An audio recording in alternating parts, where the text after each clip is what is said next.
Hello, everyone. Uh, I recently came across this video. It came into my feed. It's um this gal, Dana Patrick, Danica Patrick. Sorry, is interviewing a gentleman by the name of Billy Carson, um, and I'm gonna be starting it after the introduction, just so we can kind of get into it. But I will be adding the link to it, and I think everybody should. He's got a pretty interesting story for himself, but I kind of want to jump straight into the meat of things. So we're starting it just after their introduction. But uh, Billy Carson, I'm sure you can look him up on YouTube as to who he is, but he's done a fair amount of research, as you'll see, and like some archaeological grade research on um, uh, the world of the Anunnaki.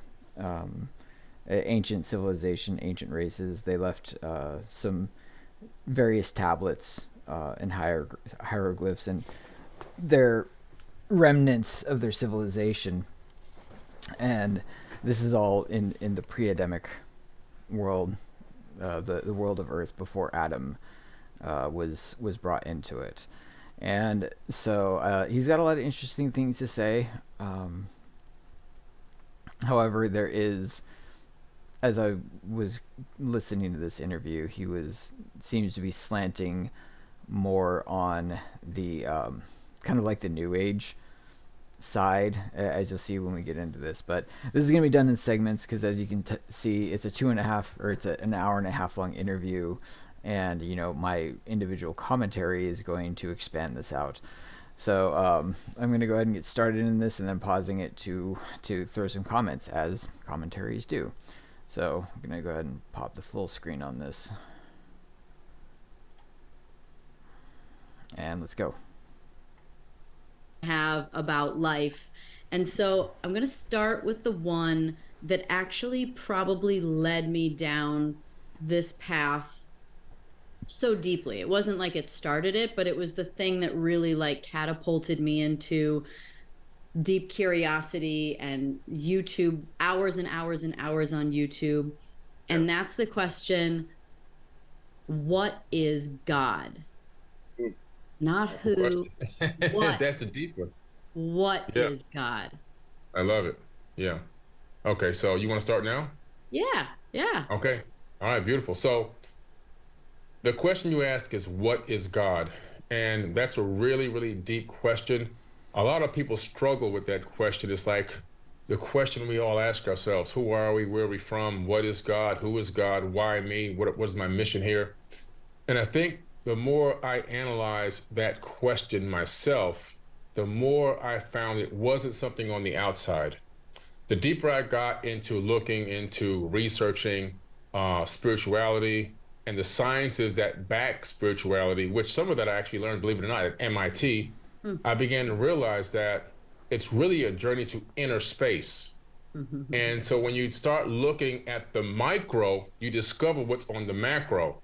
And so in quantum physics, All right, I'm going to stop him right there for a moment. He's getting into like a quantum thing, but I'd just like to interject kind of a little bit simpler um, answer to the question, what is God? Well, God is the creator and architect of our universe. To what exactly that he is, we that's never been truly given. He hasn't, as far as I know, he hasn't told any of his prophets as to what he is in existence outside of our creation. And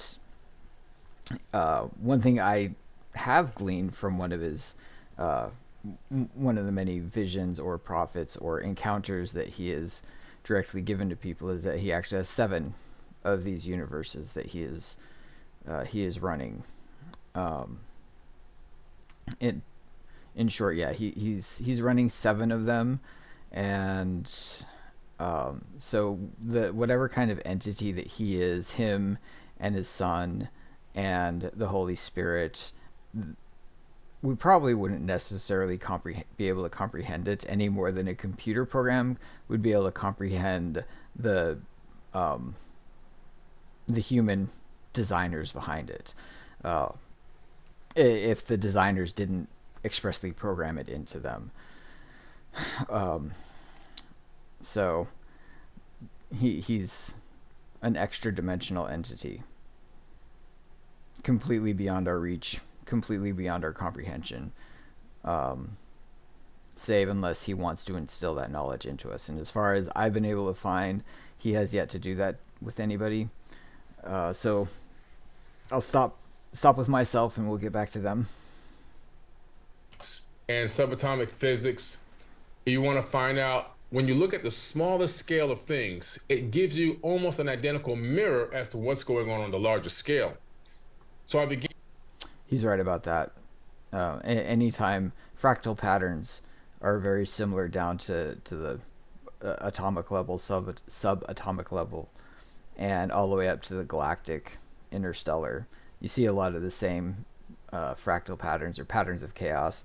The golden mean, the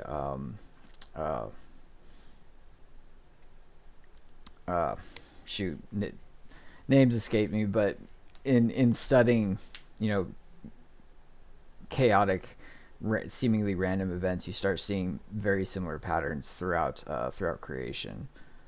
Begin to realize that God is us and we are God, and that God is on a data collection mission. And the whole premise of this third dimensional realm and human beings operating in this realm and potential other alien beings and everything else throughout the entire universe are all doing one thing, very simple: collecting information and sending it back to the source. Well, yes, that is partially true. It's been made very clearly that in this universe, in this creation, that everything here is made for the purpose of worship, and expressing joy in His glory. And it's not to say that the experiences and the data collection and all that other stuff that is not going back to Him, because if you take a look through anybody who has had some sort of, like, I guess, prejudgment encounter, or what we like to call NDE experiences, many of them will state that their entire lives, that it seems like it's been recorded and played back to them on screens. Others have also had scrolls thrown out, like laid before them, that had every single word that they have ever said. Some even go as far as everything else thought, which is not unlike a computer database. When you working here on your computer, me working on my computer, all this stuff is being recorded onto my computer. And for anybody who really digs deep into computer event tracking, you'd be amazed at how extensive the data that it collects. So back to it. So I think that when you ask that question, it's such a broad question. Yeah. But to summarize it, it's like this: the human brain is encased in darkness. It can't see, smell, taste, hear. It knows nothing that's going on the outside, but it does have friends. It has a sensory perception, so you can touch something, you can smell, you can hear. But it says to its friends, go out and bring me back some information. So the friends go out and they touch and they smell and they taste and they hear and they see, and they bring that data back to the brain, and then the brain takes that data, and then the friends don't know what they have. They only have the information. They got to bring it back to the brain. The brain then sorts it all out and projects a hologram as to what's potentially going on outside of itself, and we navigate through that hologram based on a projection from data collected by our sensory perception. So when I saw that, when I was able to extrapolate that, I then took it to the macro, and I said, okay, so the universe is a mind. God is part of this universal mind, this universal consciousness, in His own. God is not part of it. I mean, yeah, He's part of it, but everything that we exist in is an extension of God, an extension of the Father. We all exist because of Him, and all of existence is because he's pouring his own energy out into it, and then giving it life, giving it an intelligence, giving it a will of its own, an independence. Only one consciousness, and it has really separated itself into Googles of entities, because Google's a number, and it's Is it? separated itself into, yeah, Google's an actual number. Yeah. Oh, wow. It's not a, Yeah. I did look this up. I'll go ahead and see if I can pull this up. Oops. Need another window. It was like 10 to the 100th or something like that. New window. Pull this over here. Google number. It's also not spelled Google. Let's see here.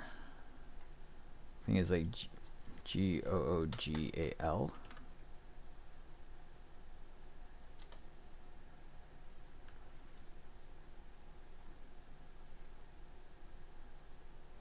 Oh yeah, Googol. Okay, yeah. A Google, Googol, is 1 followed by 100 zeros. It was given its whimsical name in 1937 by mathematician Edward Kasner. No, not Edward Kasner. Edward Kasner's young nephew.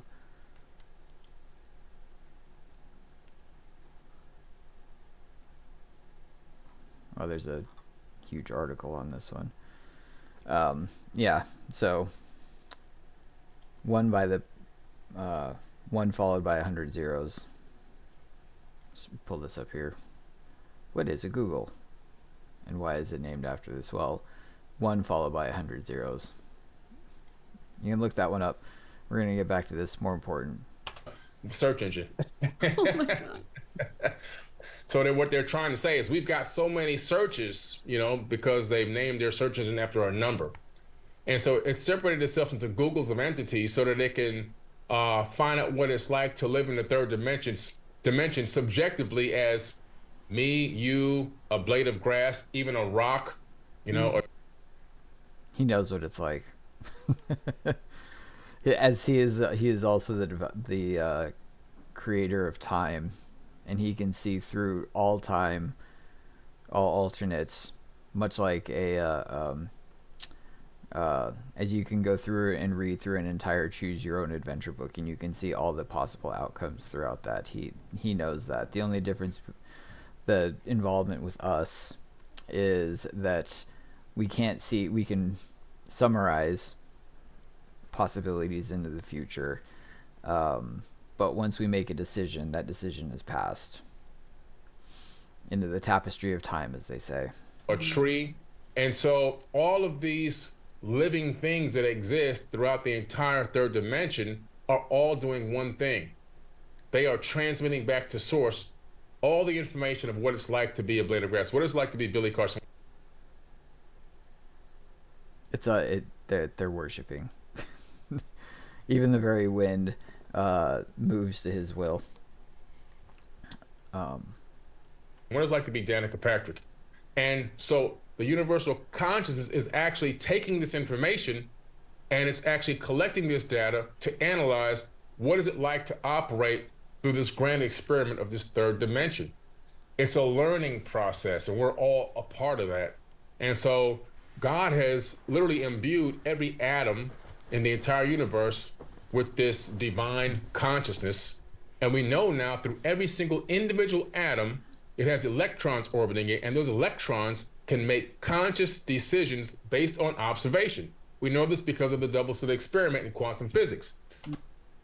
I encourage everybody to go check that out. Go look that one up. It's very fascinating. In short, it basically indicates that matter exists in 2 states: in an observed state, which is what you see here, and then in an unobserved state, when it's not being, basically when it doesn't have a purpose, and it exists as a wavelength, or as an energy. Very fascinating. I can go. I could probably talk about that at length, but we'll back to the video. So Mm-hmm. because every atom is conscious, that means that everything made of atoms is conscious. So this whole universe is one entity experiencing itself subjectively as ghouls and googles of entities and things that exist and things that we think are inanimate. Like even this microphone, for example, is made of conscious atoms. So this microphone is not just an inanimate man-made object. We didn't make this microphone. What man did was stack conscious atoms together like Legos, and then, because of the format we stacked them in, it allows us to utilize this as a microphone. And so it's all about understanding that we are God and God is us. It's in everything and we're in everything. And separation is an illusion. Division is an illusion. Distance is even an illusion. Everything is actually all one. Yes and no. When people find themselves in hell, so to speak, there is a level of separation that they find. I mean, we're all connected through them at some point, but there is a segment that is walled off or that is no longer reachable. People have described it when they have some NDEs and they do experience hell and they see the kingdom.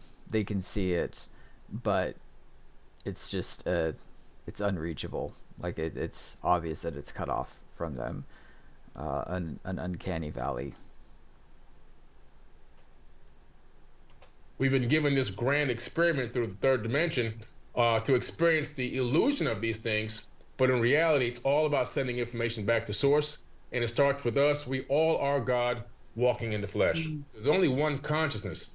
If you can imagine a radio station in your neighborhood, it's transmitting out all these frequencies, right? 99.1, 99.2, 99.3, so forth and so on.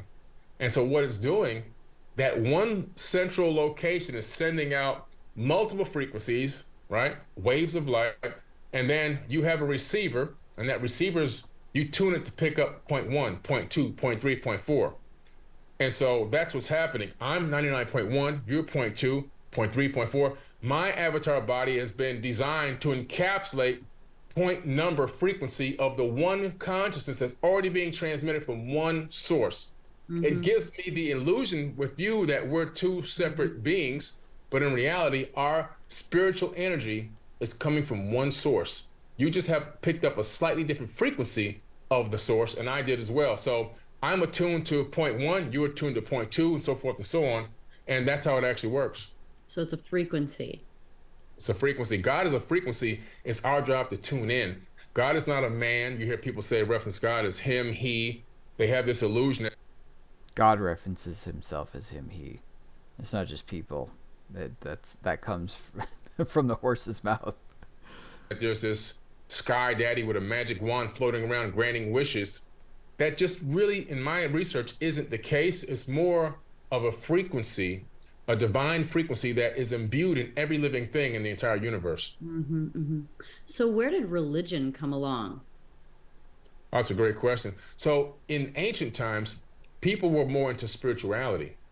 And then they just, Religion has been around so long as there's been even the perception of a higher authority, higher power. Some of it's false.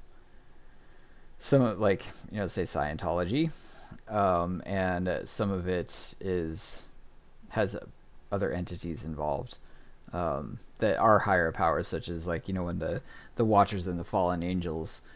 Actually, I should prefer to say, I'm going to rephrase that to derelict angels. I think the term fallen angel has kind of been glamorized by fantasy world and things like that. So these derelict angels that have taken a sentient species such as humanity and convinced us that they are worth worshiping. Well, when we got to one of the highest advanced civilizations, which started out in Sumer and then migrated over into the land of Kemet before it became Egypt. Was that Sumeria then? Is Sumer Sumeria? Yes, it is. Sumeria, yes. And when would that have been?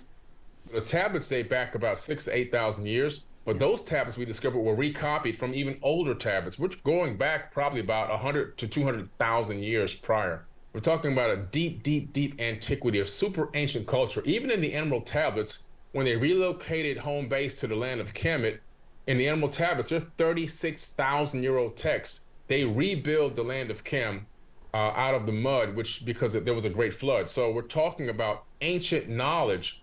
They said they rebuilt. Yeah, Noah's flood was not. It was the last flood, but it was not the only flood. Um, there was. I watched a fellow's testimony where the Lord had actually taken him back to the passage. I think it was like Genesis 2 or something like that, when he says that the world. I think the Hebrew is like tohu vabohu or something like that, where it says that it was in order and then it was chaos, or it was in order and then it wasn't.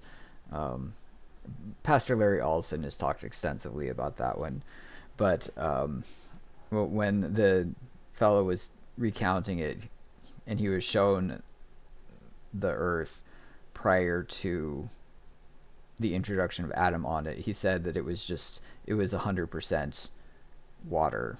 The entire planet was nothing but water before the waters started to recede back, and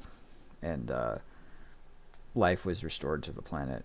Built Cam. They didn't build it for the first time. They said they were going to bring it back up to a high level of civilization. So it was already high before the flood. We're talking about tens of thousands of years ago. And so they began to create these mystery schools at dawn of this new era, 36,000 years ago. The gentleman who started this, his name was Thoth, Thoth. And he's known as a wisdom keeper. He's known all over the entire world, and every continent I've been to, there's a depiction of him there. Even in the outback of Australia, they've got him etched into a petroglyph in the rock. Okay, and so this is With the wild. So this nose, right? guy's The beak, the long beak nose. yes, Mm-hmm. exactly. That's him. He doesn't really have a bird head, but he's depicted as such because Right. the ibis bird depicts bringing darkness to light because the beak is so long it goes deeper down into the mud to bring sustenance up. And so Symbolic. that's symbolic, right? Symbology. That's exactly what it is. Mm-hmm. But he ruled over the land of Kemet for 14 or 16,000 years, roughly thereabout, according to the ancient Egyptians. And then he left there and went to Mesoamerica and kickstarted the Teotihuacan civilization in Mexico City. You have Teotihuacan. You have all down throughout Tulum and all the way down to Chichen. Um, yeah, fascinating stuff. I believe that this Thoth character did exist. Who he actually was, if he was like a Benai Elohim, aka an angel. And when I say angel, I'm talking about like the just the generic spiritual entities that are known as the Benai Elohim, the race, the angelic race, not necessarily the specific literal word, the angel as a messenger, but the sons of God. And I wouldn't put it past the Father to have created these angels, and then granted them the power to create their own life, to assemble DNA and stuff like that, and breathe life into it. Very, very much possible. Chichen Itza. That was all his master architectural plan. And Teotihuacan is part of his African name, which is also known as Tehuti. And Teotihuacan in Mexico really means the city of Tehuti that he built out there. So he left there, and that's why the pyramid complex there mirrors the one at Giza in Africa. And Yep. I have heard about that. A single architect or architectural style in these ancient stone buildings and ziggurats and stuff like that, where they all, continents apart, yet looks like they were built by, designed by the same architect. Kem, when you refer to Kem, is where he went next. Mm-hmm. That's Egypt.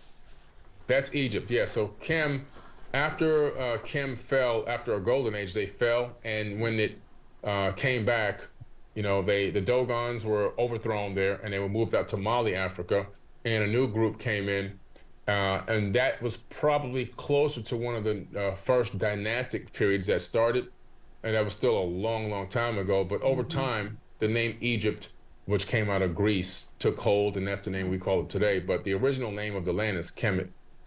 And so these mystery schools started, and so these mystery schools were to teach the spirituality to adept initiates and to pass it down through verbal teachings. And then when some of these super masters began to pass away or leave or disappear, whatever you want to call it, some of these pyramid priests and temple priests realized the power that this knowledge had and began to alter and remix it. They Mm-hmm. understood the psychology and the Hence, worship and religion, as the title of this goes, how religion started. neuroscience behind this and how it can control masses of people. So they started to twist the scripture and twist the words, Mm. and kind of utilize it for darkness instead of light.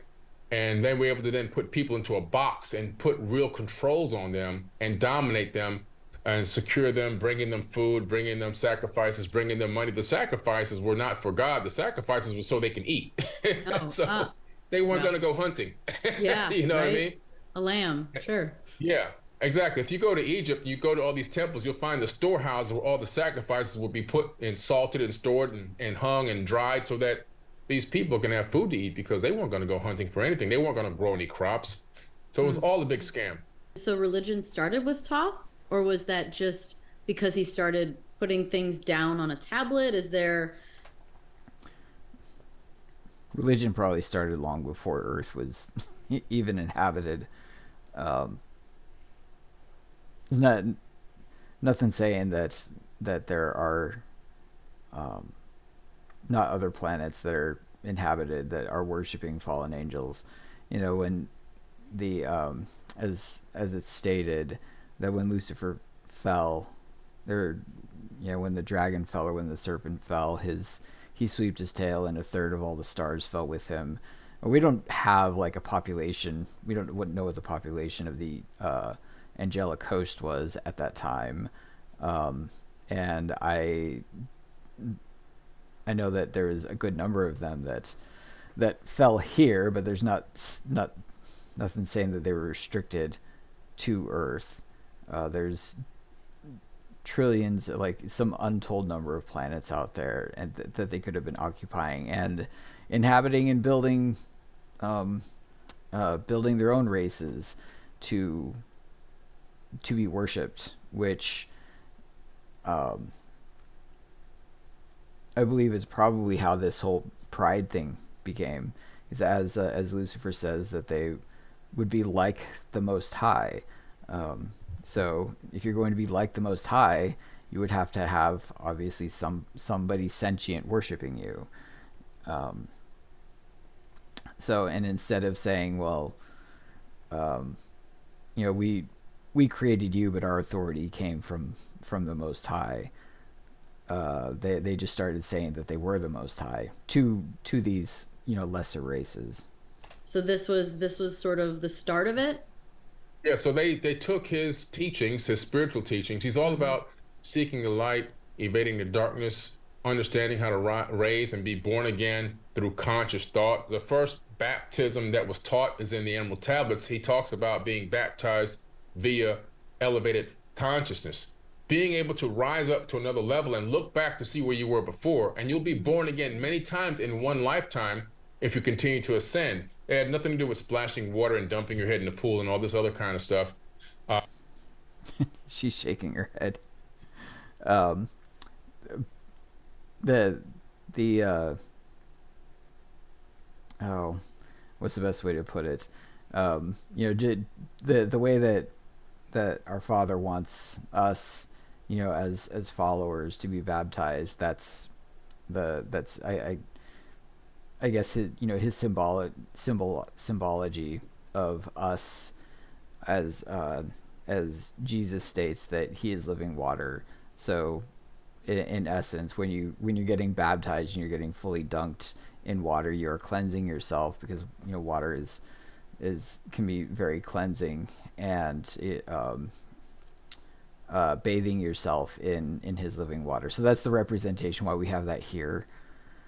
There's also other terms like baptized by fire, baptized by hardships, baptized by the school of hard knocks. It's an immersion. That was also another twist of the information. If you look at the Emerald Tablets, so I wrote this book called Compendium of the Emerald Tablets, which has been a bestseller worldwide for 4 years. It's now, I think, currently number one out of 3 million books in ancient civilizations. In that book, I put the New Testament where Jesus is speaking, and I put both the Atlanteans' words from the Emerald Tablets side by side. And you see that Jesus is literally mimicking what he learned from the ancient mystery schools, which he learned directly from the Egyptian mysteries from both the Atlanteans' teachings. So he's not saying anything new in the New Testament. We're gonna try not to go off on too much of it, stray too much on a tangent here. Nobody taught Jesus anything. When Jesus was down here, as a child, if you read the passage, I think when he was, I don't know, like 8 or 9 or something like that, and Joseph and Mary and him were traveling and they lost him. They couldn't find him, and when they did find him, he was teaching to a crowd, or preaching, as it would be, teaching about his father. He knew who he was from day one, and the teachings that Thoth, or whoever the author of these tablets were, they would have had the knowledge that of whatever Jesus and the Father had already created. I mean, yes, it's old knowledge, but the author of these tablets were not the originators of the knowledge. Jesus and the Father was. And when Jesus came in to provide those teachings here to us humans, all those words that were spoken by him were information that he was taught, because the real text is 36,000 years old. And of course, we know the Bible was written between 100 AD to 900 AD, long after the people were long gone. So it's just a mimicking of ancient texts. And well, there's something that those tablets, the tablets have age on them, but the Bible has an authenticity that the tablets don't have. The Bible is a compendium of 66 books written by 40 authors that all tell the biography of the Lord of creation here on earth, for his time here on earth, and his time for his son, that his son spent here on earth. So that, like, and it's also encrypted. There is a huge, just like books are continually being written about the encryption that happens in the Bible. And his tablets, while very important and interesting, are not. They're repeating what the Lord of creation has put out. And then when he came out on here, as I said before, down here to earth to teach us, he was teaching his own teachings. But Billy Carson here, he's, as I said before, he's taking kind of the slant on the New Age that just because the tablets are older than the Bible, that they predated, which there's plenty of writings that predate the Bible, but anybody can put falsehoods in print. And especially if you're in the business of usurping the high throne of supplanting the Most High and convincing everybody else that you are the Most High, that you are the one to be worshipped, then yes, of course, you're going to take that position, basically plagiarize the Father. That's because I think that's really what's going on here, is they have a plagiarizing that's going on here. And then the other thing is that, you know, the Jesus comes down and the Lord comes down to try and start setting the record straight amongst his children, amongst humanity that was created in his image. People began to take spiritual concepts, and a lot of different religions cropped out of his spiritual writings that he wrote in those emerald tablets. So, have you seen the documentary movie called Zeitgeist?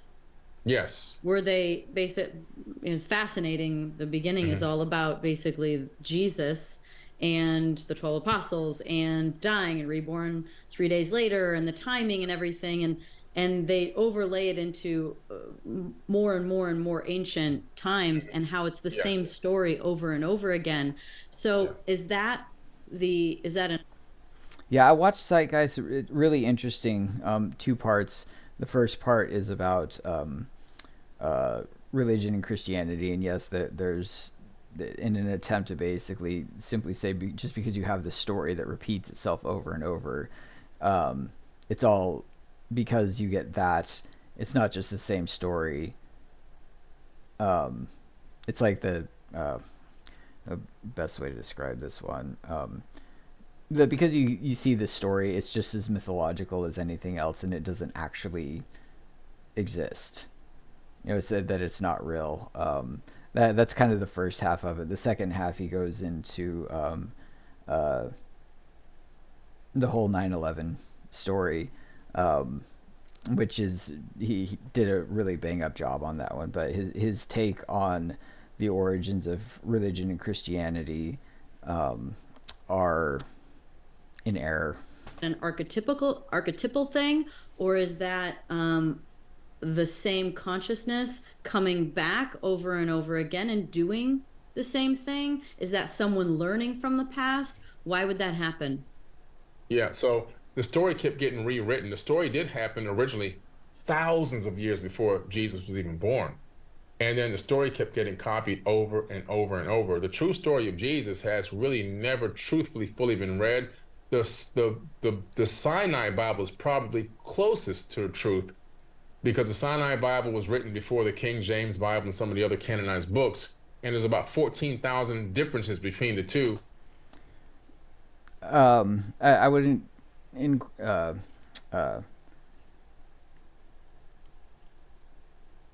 I would suggest that people go through and research how these books were chosen. There was many books that were labeled books. You know, you had like the Book of Enoch, which has a lot of, and there's actually 3 books of Enoch. 2 of them are false. You've got the Book of Jubilees, the book of, somebody wrote something called the Book of Adam, the Book of Giants, the Book of Jasper.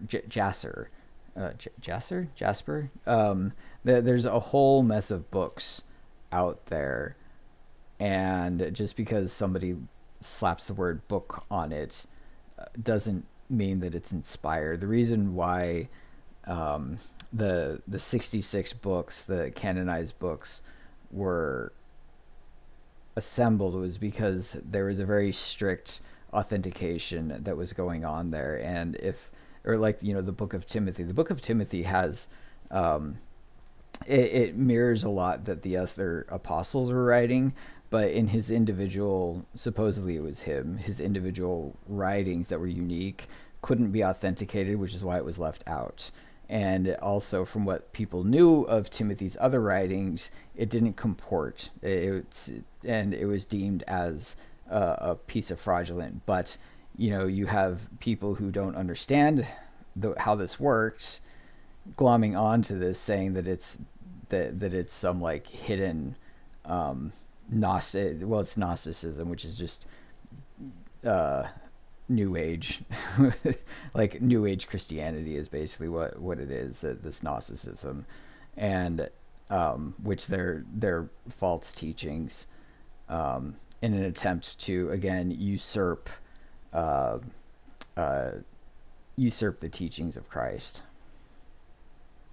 which is what's going on here. And what I think is Christ is and the Father are doing by basically going through, like the stories that you find in ancient Egypt and a lot of these other mythologies of death and rebirth. There's only one story that has left proof. I mean, they have tablets, things are written in tablets, but if you go in to do some research and study on the Shroud of Turin, the Shroud of Turin is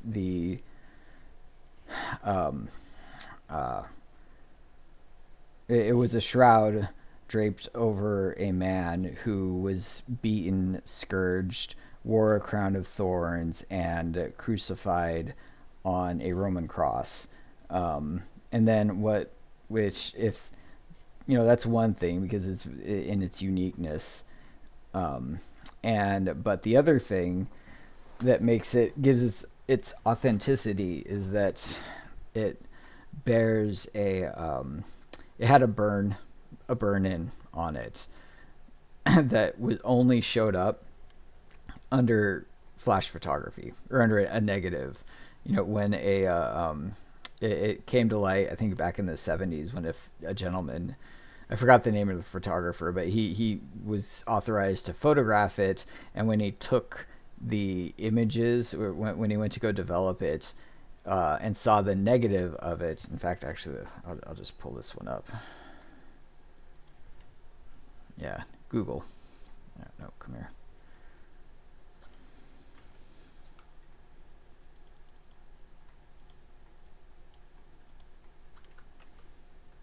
Let's see here.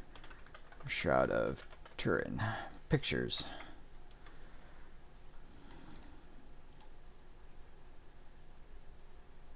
All right, so I'm just going to pull this over here. So this is the image that the fellow, when he brought up the negative, this is what showed up on it, the face of the man, and that was not there. This is the only thing you could really see on the actual shroud was like the blood stains that were on it, but this is what showed up. So what you're seeing here, and it was deemed that the only way that this could be imprinted on the fabric is by a micro flash, indicating that the granting evidence to the resurrection, the disappearance of the body. So when Jesus's body vanished, it vanished with a flash that left this very, very subtle burn into the fabric, and it only showed up 2,000 years later when a gentleman took a photograph. And so what you're seeing right here is the face of Jesus after he was beaten and scourged. And these tablets and all of the mythology do not have that level of authentication to it. So what I think is going on is the Father and Jesus are basically taking back the narrative, so to speak, bringing truth back into the picture, because what looks to me like, after listening to this, is that they're being plagiarized. And one of the biggest discrepancies is Jesus was never crucified. Matter of fact, again, if you go and study the Shroud of Turin, it explicitly shows how he was crucified. Harvard has a copy of the book of Jesus's wife in its seminary library. What? So most likely he got married, had kids, and the Merovingian bloodline most likely is still walking the planet till this.